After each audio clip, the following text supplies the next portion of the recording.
טוב, בסייעתא דשמיא, on est Masechet Nedarim Daf Lamed Chet, on est à la 8e ligne, Amar Rabbi Chama Bar Chanina, Rabbi Chanina, on reprend juste ça parce que c'est parce que la suite elle est liée. Et la Gemara dit comme ça. Lo Eshir Moshe et la Mipsolatan Shel Luchot. Moshe, il est devenu riche grâce à l'obsolète, les résidus des Luchot Abrit, des tables de la loi. Ouais. C'est-à-dire, on va voir tout de suite chez Neymar, comme c'est marqué, Pesol Lecha, chez Neluchot Avanim Karishonim. Solatan Shelcha Yeh. C'est marqué dans le pasuk Pesol Lecha, fait pour toi, entre guillemets, Shne Luchot Avanim Karishonim. Deux tables de la loi, comme les premières que tu avais fait, les deuxièmes, tu les fais de la même manière. Pourquoi il y a marqué Lecha hein? Que l'obsolète, et pourquoi il y a marqué Pesol? Que l'obsolète, quand on grave dans la pierre, alors tous les résidus, ça tombe. Ouais? Les résidus, ils tombent. Ces résidus-là, alors il a dit qu'il s'est enrichi avec ça. Pourquoi? Parce que les pierres sur lesquelles il a fait les Luchot, c'était des pierres précieuses. Donc tous ces résidus, c'était des pierres précieuses. Ouais? Donc il est devenu riche grâce à ça. Amar Rabbi aussi, Rabbi Chanina, lo nitna Torah, et là les Moshe, la Torah elle a été donnée à Moshe, Ulzaro, et sa descendance à lui. Chez Nehemar, Ketov Lecha, écrit pour toi. Et ta devoir Imaëlé, c'est la suite du pasuk. Hein? Donc il est marqué que Hachem il a dit à Moshe, Ketov Lecha. Donc si déjà Pesol Lecha c'est pour toi, hein, alors Ketov Lecha c'est aussi pour toi. Hein? Et si c'est aussi pour toi, donc la Torah ça devait être que à Moshe. À Moshe et à ses descendants. Chez Neymar, Ketov Lecha, Pesol Lecha, Ma Psoltan Shelcha, Av Ketivatan Shelcha. De la même manière que les psolettes, les résidus des tables de la loi, c'est pour toi, la Torah aussi, c'est pour toi, écrit là pour toi. Moshe Nagba Tovat Ain. Moshe Rabbeinu, il a été généreux. Hein, Tovat Ain, il a été généreux. Untana l'Israël et il a partagé avec Israël la Torah. Et sur lui, la Torah, le passouk qu'il a écrit dans Michelet. Tov Aïn ou Yevorah. Celui qui est généreux, il sera Yevorah, il sera béni. Ouais, mais l'obsolète, il n'a pas partagé. Comment? L'obsolète, il n'a pas partagé. Qui n'a pas partagé quoi? Ah, les psolettes, non. Il a dit l'obsolète, comme. L'obsolète, il n'a pas partagé. Il a gardé les diamants pour la famille. Exactement. Il a partagé le Icar et il a gardé le Tafel. C'est ce que tu attendais comme réponse. Non? Ok, en effet, Shlomo, il donne une bonne question. Hein? Il a partagé l'argent, il n'a pas partagé, mais la Torah, il a partagé. Ah, on voit que le Icar, c'est la Torah. Hein? La Torah, elle. Ouais, alors s'il n'était pas généreux, on n'aurait pas reçu de la Torah, ça veut dire? Tout de suite, hein? La Gemara, elle objecte. Mativ Rav Chasda, il objecte. Il est la Medetrem, ça c'est un passage qu'on a vu hier. Hein? Et Akadosh Baruch Hu, il m'a ordonné de vous apprendre, hein, de vous enseigner. Donc Akadosh Baruch Hu, il a ordonné à Moshe d'enseigner la Torah. Donc ça veut dire quoi qu'il partage? Il n'a pas partagé, c'est à lui, c'est pas à lui a priori. Mara elle répond, Veotitiva, il faut pas lire exactement le passage comme ça. Il faut dire Veotitiva, Akadosh Baruch Hu, il m'a ordonné à moi. Qu'est-ce qu'il m'a ordonné? La Torah, les lois de la Torah. Hein? Et moi, lachem, je partage avec vous, je veux vous apprendre à vous. Ani la lamed etrem. Moi, je vous la donne à vous. Donc, a priori, c'est bon. Donc, on est rentré dans le mot du passouk, ça rentre. La Gemara, elle objecte encore, elle dit Ré'elimati, un autre passouk. Ré'elimati etrem, chukim u'mishpatim, kasher tivani Hashem Elokai. Moshe Rabbeinu, il parle au Ham Israël. Il dit voilà, je vous ai appris la Torah, que Akadosh Baruch Hu, il m'a demandé de vous apprendre, de vous enseigner. Donc, je vois bien que Akadosh Baruch Hu, il a demandé à Moshe d'enseigner la Torah, un autre passouk. Elle répond de la même manière. Elle dit Oti tiva, à moi il m'a enseigné, et il m'a ordonné de faire les mitzvot. Elle dit et moi je vous ai donné, j'ai partagé avec vous. La Gemara, elle continue à objecter. Vata kitvu lachem et ashira azot. Il y a marqué à la fin de la Torah, parashat Azinu. Il y a marqué kitvu lachem et ashira azot. Vous écrivez ce chant-là. C'est quoi ce chant? A priori, c'est la Torah. Toute la shira, c'est la Torah. La Gemara, elle dit ashira lechuda. Non, c'est que le chant de Azinu. Azinu, c'est un chant. Elle est marquée d'ailleurs en 2 colonnes dans la Torah. Et ça s'appelle une shira, à part entière. Donc la shira, c'est vrai que Akadosh Baruch Hu, il a partagé à tout le monde. Mais le reste, c'est que pour Moshe. Les man, Rav Chizda, il rejette encore. Les man, tiye li ashira azot, les aid bivnei Israël. Et donc, la Torah, elle nous dit comme ça. Hein? Les man, tiye. Pourquoi on nous a demandé d'écrire la shira? Pour que ce soit un témoignage pour nous et le Ham Israël. Hein? C'est quoi le témoignage? En quoi il y a un témoignage dans Azinu? A priori, il n'y a pas un témoignage dans Azinu. Tout le reste, c'est un témoignage. Toute la Torah, c'est un témoignage. Azinu, c'est juste des psukim de Nevuot, entre guillemets. On ne sait pas, on comprend. C'est difficile à comprendre. Donc, c'est sûr qu'on ne parle pas de haine.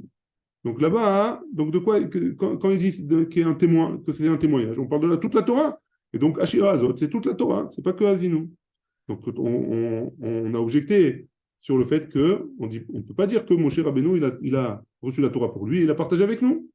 Et donc, maintenant, on revient à une autre explication. Donc, la Torah, elle n'a pas été donnée à Moshe Rabbeinu, elle a été donnée à tout le monde.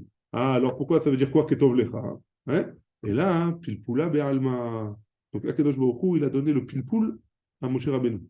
Lui a donné la façon d'apprendre la Chokhmah, de comprendre d'une chose à une autre. Cette Chokhmah-là, de comprendre la Torah, alors il a donné à Moshe Rabbeinu. Mais il n'a pas donné au Ham Israël. Ça, Moshe Rabbeinu, il n'était pas obligé de partager avec eux. Ouais? La Chokhmah de comprendre la Torah. Comprendre la Torah. Alors, il était obligé à la donner, mais pas donner la Chokhmah. Voilà. La Chokhmah, il n'était pas obligé de partager avec eux. Donc, a priori, on peut dire les enseignements qu'on a dans la Gemara, les trucs comme ça. Hein. Tout ça, il n'était pas obligé de partager, il a partagé avec eux. Rabbi Yochanan, il a dit En Akadosh Baruch Hu mashre shchinato. Et là, Al-Gibor, ouais, là, c'est fini, hein, on passe à un autre sujet. Rabbi Yochanan, il a dit qu'Akadosh Baruch Hu, il donne sa shrina, il pose sa shrina sur qui? Sur un Gibor, Ashir, un Gibor, un fort, un homme fort, Ashir, un riche, Chacham, un homme intelligent, Anav, un homme modeste. Et Kula admis Moshe. Et tout le monde, et toutes ces qualités-là, Moshe, il les avait. Hein? Gibor, maintenant on va voir chaque qualité et on va essayer de trouver chez Moshe. Gibor, il était fort, viril, d'où est-ce qu'on fait? Vaïfros et Aoel. Donc le Moshe, il a pris au moment du Mishkan dans le désert, au moment où il y avait le Mishkan, quand on a construit le Mishkan, au-dessus du Mishkan, il y avait des tentures. Hein? Moshe, il les a pris, ces tentures, c'est lui qui les a mis. Alors le Mishkan, il était haut, je ne me rappelle plus des mesures. Et il y a marqué Esser Amot, hein? 5 mètres. Et Moshe, il a réussi à mettre tout seul les tentures. Donc il était grand et fort. Hein? Donc on va voir, on revoit dans les mots. Gibor, dirtiv, marqué dans Shemot. Vaïfros et Taoel, c'est à la Mishkan. C'est lui qui a mis les tentures sur le Mishkan. La marmor, Moshe Rabbeinu, Perasso. Et donc on apprend de là-bas que c'est Moshe Rabbeinu lui-même qui les a déposés sur le Mishkan. Pourtiv, et il y a écrit juste après, et Seramot Orecha Keresh. Chaque, il y avait plusieurs krashim qui formaient le mur, chaque Keresh, il faisait 5 mètres de hauteur, et Seramot. Et ma, Be'arir Vekatin. Peut-être que Moshe Rabbeinu, donc a priori, c'est une preuve qu'il était Gibor. On m'a dit non, peut-être que Moshe Rabbeinu, il était grand, mais il n'était pas fort. Peut-être qu'il était grand de taille, c'est vrai, mais il n'était pas très fort. Pourquoi tu peux dire qu'il est fort? C'est juste des draps, ouais, a priori, il ne faut pas savoir. Et là, Midadin Kra, Dirtiv, donc du passou qu'on apprend qu'il est Gibor, Dirtiv, dans notre passou, dans Devarim, il a marqué quoi? Il a il a attrapé les deux louchot, les deux tables de la loi, et il les a jetés de ses deux mains, c'est lui qui les a jetés. Ouais. Et Tania, on a une braïta, à louchot, orkan shisha, verorban shisha, donc elle faisait de longueur 6 tfachim. 6 tfachim, ça fait à peu près 50 cm. Hein? Sur 6 tfachim encore, donc sur 50 cm de largeur, de profondeur, hein? Profondeur et longueur, 6 fois 5. 50 cm. 6 fois 8 à peu près. À peu près 8 cm. 8 cm. À peu près, hein? Entre 8 et 10. Donc on va dire à peu près 50 cm. Véovian, chez l'Ocha, et d'épaisseur, 3 tfachim. Ouais. Donc ça fait 50 sur 50 sur à peu près 30. Ouais.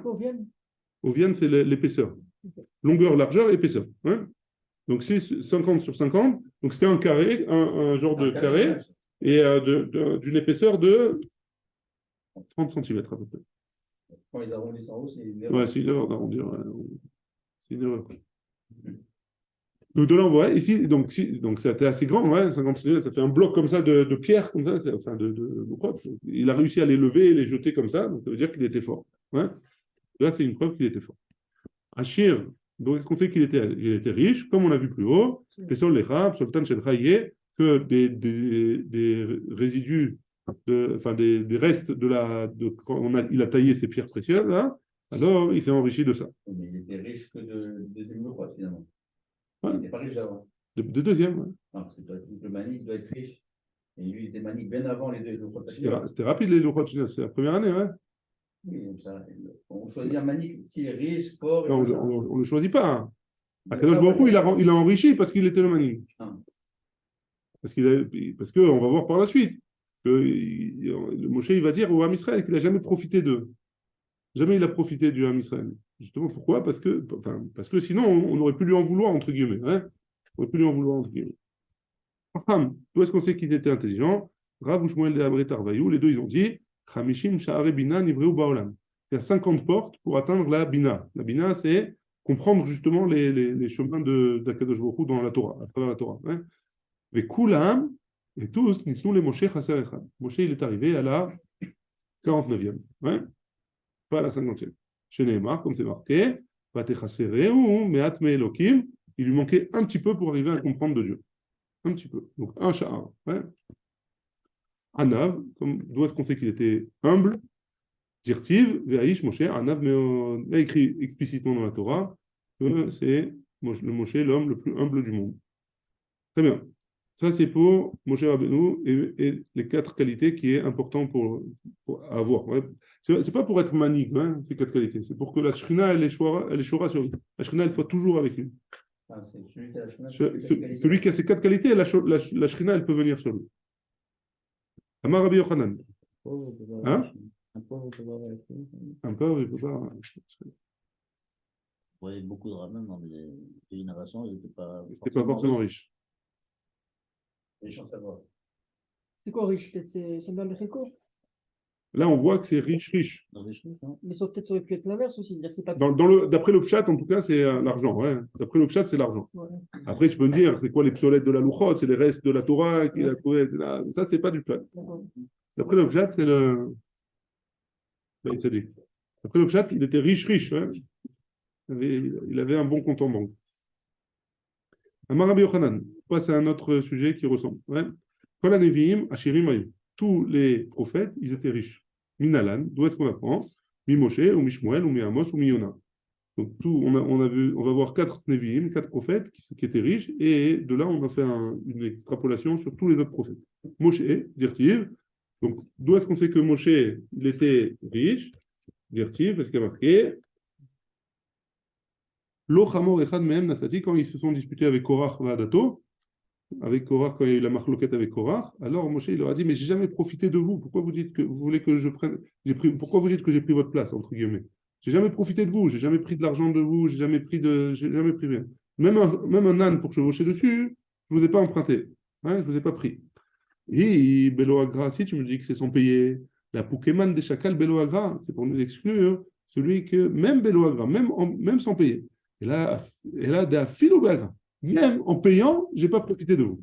Je ne vous ai jamais demandé de vous louer un âne ou de vous louer quelque chose. Dilma, Mishum Deaniav. Peut-être que parce qu'il était pauvre, hein, et donc il n'avait pas de quoi payer. Et là, Min Pesolecha, et donc on apprend qu'il était riche de Pesolecha, Shelatan, Yeshelcha, que l'obsolète des Louchot, elle était à lui, et donc c'est de là qu'on apprend vraiment qu'il était riche, hein, pas de l'autre façon. Shmuel, donc ça c'est pour Moshe, il était riche, on a vu. Shmuel, d'où est-ce qu'on a vu qu'il était riche? Dirtiv. Il y a marqué dans Shmuel un peu de la même chose. Quand Shmuel, quand il est arrivé à Gilgal, hein, les Israël Bal Gilgal, quand il parle à Israël, quand il était au Gilgal. Ineni anu bi neged Hashem ve neged Meshicho. Voilà, ils vont témoigner moi devant Akadosh Baruch Hu et devant son Mashiach. C'était Shaoul, ouais. Et Shor mi chez la quartier. Est-ce que j'ai pris un taureau de quelqu'un? Vachamor mi la quartier. Est-ce que j'ai pris un âne de quelqu'un? Ibechinam, si jamais tu me dis que c'était gratuitement la Pokémon des Shekel Bechinam, ouais, tu vas me dire que le passage qui vient se déranger pour me dire qu'il n'a pas pris gratuitement, c'est pas chouette, ouais. Et là, Deafilou Bessachar, même en payant, il n'a pas pris. Et l'Agma, elle dit, une seconde, on va voir après. Je crois que c'était on va voir après dans le noir. La Gemara, elle pose la question, elle dit Dilma de Aniava. Peut-être qu'il était pauvre, c'est pour ça qu'il n'a pas pu acheter ou louer les services de quelqu'un. Hein? Et là, Meacha, non, on a un autre passage qui nous dit Uchuvato Aramata Kisham Beto. Que Shmuel, quand il se baladait, Shmuel, c'est le premier qui faisait le tour de la terre pour donner des conférences. Hein. Il se baladait dans tout le pays pour donner des conférences. Il diffusait la Torah de Israël. Il n'y avait pas, à l'époque, avant que Shaoul, il n'y avait que des shoftim. Et ça a été un peu éparpillé comme ça dans dans toute la terre. Personne ne savait vraiment qu'est-ce qu'il fallait faire. Hein. Donc, qu'est-ce qu'il a fait, Shmuel? Il a pris ses affaires et il a fait il a fait le tour du pays pour enseigner. Qu'est-ce qu'il a pris avec lui? Il a tout pris avec lui, toute sa maison. Donc, vous voyez qu'il avait il avait de quoi prendre avec lui, quoi. Il avait de l'argent. Amarava, Kol Makam Shalar Beto Imo, tout endroit où il est allé, toute sa maison, elle était avec lui. Donc, il avait de l'argent. Hein. Amarava, Gadol Mashenemar Bishmuel, le terme Mashenemar Bishmoshe, plus grand est ce qu'on a dit sur Shmuel que ce qu'on a dit sur Moshe. Pourquoi? Dans Moshe Rabbeinu, il y a marqué Lochamor Echad Mehem Nasadi. Je n'ai pas pris de vous un âne. La filou besachar, même en sachar. Et ilou gabe Shmuel, filou bechatzon lo sacharo. Et même bechatzon, il n'a pas pris. Donc ça veut dire quoi? C'est-à-dire que Moshe Rabbeinu, d'abord, venez, on lit le passage, Vayamru, lo ashaktanu, velo ratzotanu. Même si on voulait te prêter à Shmuel, même si on voulait prêter à Shmuel, Shmuel il refusait. Tandis que Moshe, si on lui prêtait, il prenait. Donc Shmuel, encore plus, il refusait de profiter des autres. Amos. D'où est-ce qu'on sait qu'Amos, il était riche? Dirtiv. Il y a marqué dans un pasouk, là-bas dans Amos, Vayan Amos, Vayomer El Amatzia. Lo Navi Anochi, je ne suis pas un Navi, Velo Ben Navi Anochi, je ne suis pas un fils d'un Navi, qui Boker Anochi ou Bolet Shikmi. Non, je suis Boker, c'est quoi? C'est un berger qui avait un troupeau de Bakar, hein? Et Shikmim, alors je ne sais pas exactement ce que c'est Shikmim, j'ai essayé de voir un petit peu, il y en a qui disent que c'est des genres de palmiers ou des genres d'arbres ou des fleurs, je ne sais pas exactement de quoi il s'agit. Si quelqu'un a une idée. C'est quoi Bolem déjà? Bolem, Bolem. Faut voir les arbres qui sont bien pour. Je ne sais pas exactement. Ici, une seconde. J'ai vu un truc qui peut-être allait aider, mais je ne me rappelle plus.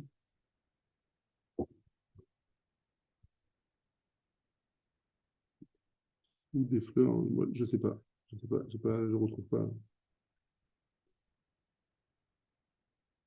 En tout cas, hein, pardon, la Gemara, elle va dire un autre truc, mais la Gemara, elle va dire que Metargem, mais qu'est-ce qu'on apprend de ce passou? Comme ce qu'a été Metargem Rav Yosef, comme ce que Rav Yosef il a traduit.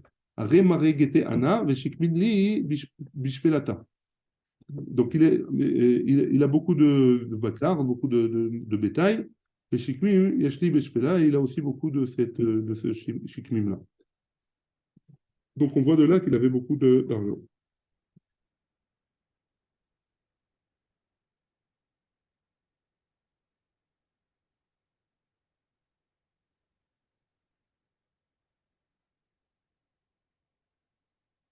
Non, je vois pas. Je sais pas. Hein? Shikmim, je ne sais pas ce que c'est. Je crois que c'était une plante.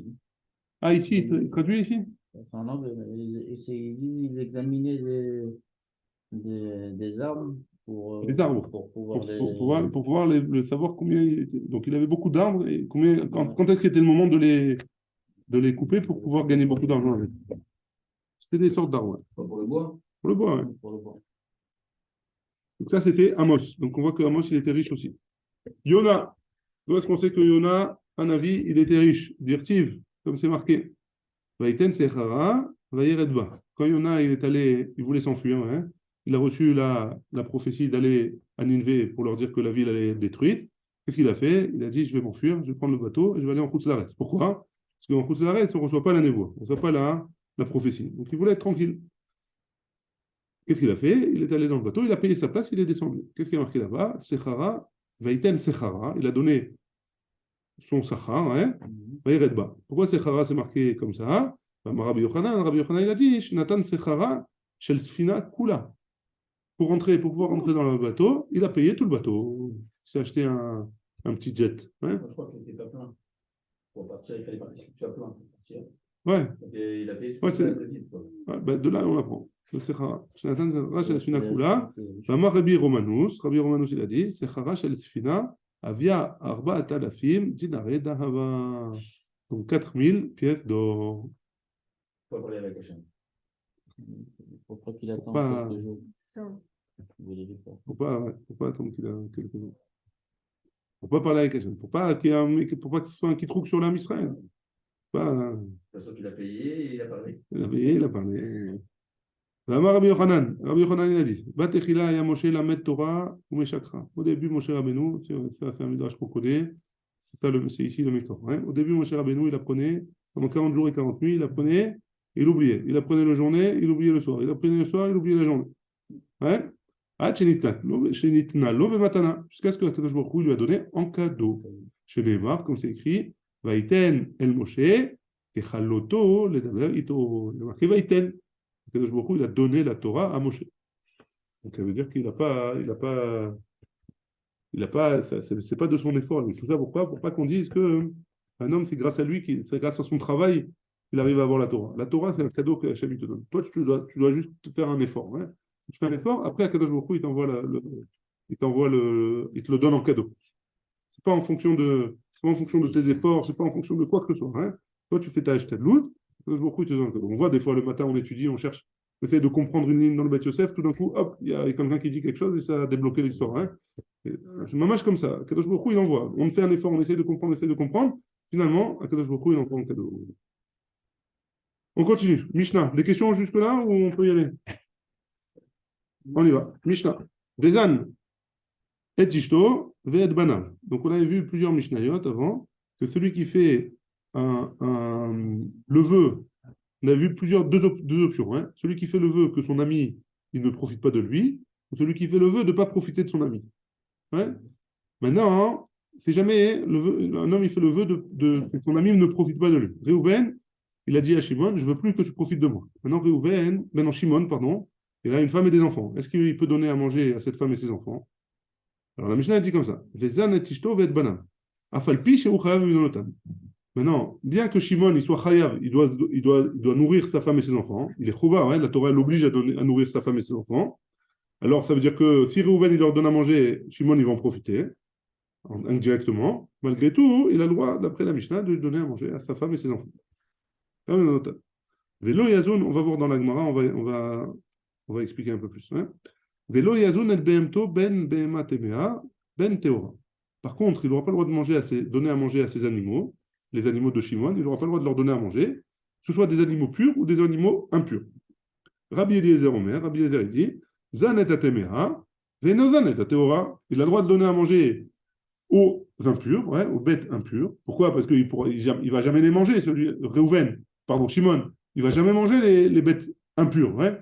Donc il ne va pas profiter de la nourriture que Shimon il a donné, que Réhouven il a donné à ses bêtes, d'après Rabbi Eliezer. Par contre, la Théora, il ne pourra pas lui donner. Pourquoi? Parce que quand il va lui faire la shrita, il va être un peu plus gras grâce à Réhouven, et donc il n'a pas le droit d'en profiter. Ça, c'est d'après Rabbi Eliezer. Amroulo, les Ramim, ils ne sont pas d'accord avec Rabbi Eliezer, ils lui ont dit Ma ben temea le Théora, quelle est la différence entre l'impur et la pure? Amarléou, il leur a répondu Chez la Théora, nafsha shamaim. La Théora, l'âme, elle est pour le ciel, ouais. Entre guillemets, quand elle va mourir, le corps, il est pour lui. Donc il pourra manger la chair, hein, il pourra manger la viande. Si on lui fait la shrita convenablement. Utmea. Et par contre, celle qui est impure, on tourne la page. Nafsha vegoufa la shamaim. L'âme, celle qui est impure, et le corps, et son effet, c'est pour le ciel. Et personne ne va en profiter. En gros, ils lui ont répondu Afatemea nafsha la shamaim vegoufa shelo. Même la téméa, celle qui est impure, quand elle perd la vie, hein, le corps il est pour lui, il peut donner, bon, on va voir, la Mishnah elle va dire, chez Imirtse, s'il veut, il peut la vendre au goy, ouais. S'il veut, il peut la vendre au goy, sa chair. Il peut la vendre au goy, au marquis de la clavime, il peut donner à manger à ses chiens. Donc il en profite indirectement. Ouais. Donc c'est pour ça que Chachamim, ils ont dit, il ne peut pas donner à manger ni aux bêtes pures, ni aux bêtes impures. C'est bon? Parce qu'il y a une lien de profit. Il y a un lien de profit. Et alors qu'il a fait le vœu que Shimon ne profite pas de lui. Oui, vous êtes avec moi ou je reprends? Vas-y, Aaron. Non, je n'ai pas compris pour le impur. Ça veut dire, de toute façon, il va quand même grossir. Alors, il va grossir, mais lui, il ne va pas le manger. D'après Rabbi Eliezer. Une fois que tu fais la shrita, oui, mais elle est impure. C'est un cheval. Un cheval. On ne pourra jamais le manger. On parle de ça, c'est ça impur. Ouais. Un cheval, par exemple. On ne pourra jamais le manger. Donc, s'il lui donne à manger, d'après Rabbi Eliezer, si Rouven lui donne à manger au cheval de Shimon, alors Shimon, il n'en profitera pas. Il va pas le manger. Parce qu'il va pas le manger. Maintenant, les Khamim, ils disent à Rabbi Eliezer, c'est pas vrai. Il va pouvoir vendre ce cheval au goy. Bien, il va bien être gros, il va bien être. Ou il va travailler mieux, il peut le vendre bien, hein. Donc il va en profiter. Donc s'il va en profiter, c'est mort. Je ne peux pas lui donner. Ça, c'est Khamim sur Rabbi Eliezer. Sur ça, Rabbi Eliezer, il ne répond pas. Quoi? Ça, il ne peut pas lui donner. Il a fait le vœu que Shimon ne profite pas de Reuven. Ouais. Donc on a vu quoi dans la Mishnah? On a vu que si Reuven il fait le vœu que Shimon ne profite pas de lui, Reuven il peut donner à manger à sa femme et à ses enfants, à la femme et aux enfants de Shimon, mais pas à ses animaux d'après Khamim et d'après Rabbi Eliezer, que aux animaux purs. Aux animaux impurs, d'après Rabbi Eliezer, il peut donner à manger. C'est bon? Ça c'est la Mishnah. On y va. Amar Rabbi Yitzchak bar Hanania, Amar Ravuna. Mudar ana mechavero, mutar leasilo bito. Celui qui fait le vœu de ne pas profiter de son mari, il peut donner sa fille en mariage à cette personne-là. La Gemara, elle dit Aveba Rabbi Zera. Rabbi Zera, il s'est posé la question de quoi on parle, hein? Il est ma, si tu me dis que Beshenirse Avi Kala Asurim Alachatan, si tu me dis que on parle dans un cas où c'est le père de la Kala qui fait le vœu que le Khatan ne profite pas de lui. Donc Reuven, il a une fille et il veut la donner à Shimon. Et il a dit Shimon, je ne veux pas que tu profites de moi. Ouais. C'est bon? Reuven, il a une fille. Shimon, il n'a pas le droit de profiter de Reuven. Et on a vu qu'on a le droit de donner cette fille à Reuven. Ah, Shimon, pardon. Alors, si c'est comme ça, Aré, Moserlo, Shifra, les Chaméchons. Ben, c'est une nana, ouais. Parce qu'il lui donne une femme qui peut le servir, ouais. Et là, Benirse Khatan, Asurin à la vie Akala. Non, on parle le cas inverse. C'est le Khatan, c'est Shimon, le Khatan, qui n'a pas le droit de profiter, qui a dit à Reuven de ne pas profiter qu'il n'a pas le droit de Reuven de profiter de lui. Ouais. Et là, on reprend Benirse Khatan, l'argent du Khatan, donc de Shimon, Asurim la vie Akala, ils sont interdits à Reuven. La Gemara, elle dit Gdola Mizo Amrou. Plus que ça, ils ont dit les Chachamim. Ouais. Zan et Ishto, Ve'et Banav. On a vu dans la Mishnah qu'on a le droit de donner à manger à sa fille et à ses enfants. À sa femme et à ses enfants. Même s'il est obligé de lui donner à manger. Donc là, on a vu déjà dans la Mishnah ce cas-là. Ouais. Pourquoi tu me rajoutes ça, Rabbi Yitzchak bar Rabbi Hanania? On a vu déjà ce cas-là. Que même si le Khatan, même une personne, donc à plus forte raison le Khatan, s'il fait le vœu que le Avi Akala, il n'a pas le droit de profiter, alors il a le droit de donner aux enfants à manger. Et la Kala, ça fait partie des enfants du Khatan, du Moudarana, de celui à qui j'ai interdit de profiter de moi. Donc j'ai le droit de donner à manger à ses enfants. Donc il n'y a pas de question, hein. On a vu déjà dans la Mishnah un truc pareil. Donc c'est pour ça qu'il était mis caché Rabbi Zera. Vous ne comprenez pas. On reprend. Gdola mizo amou. Zan et ishto ve'et banav ve'af al pi shehu chayav b'mzonotav. Ve'at amar, utar le asilo et bito. Quoi, il a le droit de se marier avec sa fille, c'est pas shoot, ouais. C'est pas shoot de notre Mishnah. On peut l'apprendre, ouais. Oui ou non? C'est bon la question ou pas de Rabbi Zera? On reprend. Rabbi Yoshua. On reprend la question? Dans la Mishnah, on a vu que Reuven, il a fait le vœu, enfin, Shimon, on va dire, Reuven, il a fait le vœu que Shimon, il n'a pas le droit de profiter de lui. Reuven, il a fait le vœu que Shimon, il n'a pas le droit de profiter de lui. Maintenant, Shimon, il a une femme et des enfants. Reuven, il peut donner à manger à cette femme et ses enfants. Malgré, enfin, même si Shimon, il est capable de donner à manger aux enfants. Donc, indirectement, il en profite. Ouais? Ça, c'est le cas de la Mishnah. On vient et on dit dans la Gemara, on ramène au nom de Ravuna une Memra, en disant que si jamais Reuven et Shimon, ils veulent faire un mariage, ouais, entre eux, alors on a le droit. Rabbi Zera, il ne comprend pas. De quel cas on parle? Si tu me dis que c'est le père de la Kala qui ne veut pas que le Khatan il profite de son argent, alors dans ce cas-là, c'est un profit, puisque sa fille à lui, elle va le servir, elle va être la femme de Shimon, et donc dans ce cas-là, hein, c'est un profit pur à 100%, donc c'est interdit, on ne parle pas de ça. Donc c'est le deuxième cas. C'est quoi le deuxième cas? C'est que le Khatan, il interdit à Reuven de profiter de lui. Ouais? Mais ce cas-là, on l'a vu déjà dans la Mishnah. Pourquoi? Parce que si le Khatan, il interdit à Reuven de profiter de lui, alors ses enfants et sa femme, ils ont le droit de profiter de lui. Donc ça, on l'a déjà vu dans la Mishnah. Donc, il n'y a pas de. Donc, c'est quoi de quoi tu viens qu'est-ce que tu viens me dire? Ouais. C'est bon, la question? Réponse. Léolam, Benirse Avi Akala Asurim. Donc, on parle de Nirse Avi Akala Asurim à la Khatan. Donc, le premier cas, c'est-à-dire que Reuven, qui est le père de la Kala, il a dit que le Khatan, il ne profitera jamais de lui. Ouais. Alors, comment tu peux lui donner sa fille? Ou Bébito Bogeret, on parle d'une fille qui est Bogeret. Qu'est-ce qu'on avait vu dans Maseret Tuvot? Bogeret, plus que 12 ans et demi, elle est plus sous la tutelle de son père. Et si elle est plus sous la tutelle de son père, donc il n'y a plus de Hana. Hein? Il gagne rien du coup. Il ne gagne rien du tout, le père. Au Midata. Et on parle que c'est elle-même qui a voulu aller se marier avec lui. Hein? Elle a voulu embêter son père, elle a dit moi je vais me marier avec lui. On a dit qu'elle restait chez les parents, hein, mais t'as un petit d'accord. Aujourd'hui, Même avant. à l'époque non. À l'époque, Il connaît le tzedaka. Shiloh Haken. Tania Namiachi, on a une braïta qui va dans ce sens-là. Amudarana Michavero, celui qui fait le vœu que son ami ne profite pas de lui. Alsour, le Asilo et Bito, il n'a pas le droit de lui marier sa fille. Aval Masio Bito Bogeret ou Midata. Par contre, la fille qui est Bogeret, elle a le droit de se marier avec lui, à condition qu'elle soit d'accord. Bon, jusque-là? Très bien, on a compris. Amar Rabbi Yaakov, Amadir Beno le Talmud Torah. Celui qui fait le vœu que son fils ne profite pas de lui, pour qu'il ait le temps d'aller. Enfin, pardon. Celui qui fait le vœu de ne pas profiter de son fils, pour qu'il ait le temps, son fils, d'aller étudier la Torah. Hein? Donc il a dit, mon fils, je ne veux pas profiter de toi, rien de toi, va étudier la Torah. Comme ça, il n'a pas à aller lui faire à manger, il n'a pas à aller lui donner, à travailler pour lui donner à manger, etc.